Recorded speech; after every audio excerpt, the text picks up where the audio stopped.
தமிழ்நாடு அரசின் புதிய தலைமைச் செயலாளராக என் முருகானந்தம் IAS பொறுப்பேற்றுக் கொண்டார்.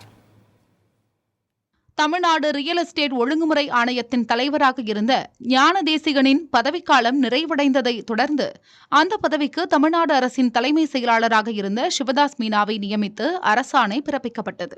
சிவதாஸ் மீனாவுக்கு புதிய பதவி வழங்கப்பட்டதாலும் அவரது பதவிக்காலம் ஓரிரு மாதங்களில் நிறைவடைவதாலும் புதிய தலைமை செயலாளராக என் முருகானந்தம் நியமிக்கப்பட்டார்.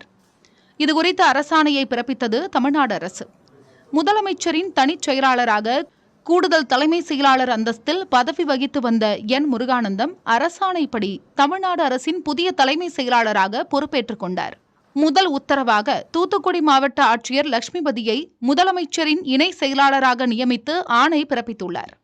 மேலும் பொது நூலகத்துறை இயக்குநர் இளம் பகவத் IASஐ தூத்துக்குடி மாவட்ட ஆட்சியராக நியமித்து ஆணை பிறப்பித்தார் தலைமை செயலாளர் என் முருகானந்தம். இதனிடையே முதலமைச்சர் மு.க.ஸ்டாலினை சந்தித்து புதிய தலைமைச் செயலாளர் முருகானந்தம் வாழ்த்து பெற்றார். இதேபோன்று தனது இணை செயலாளராக நியமிக்கப்பட்டுள்ள லட்சுமிபதிக்கு முதலமைச்சர் வாழ்த்து தெரிவித்தார்.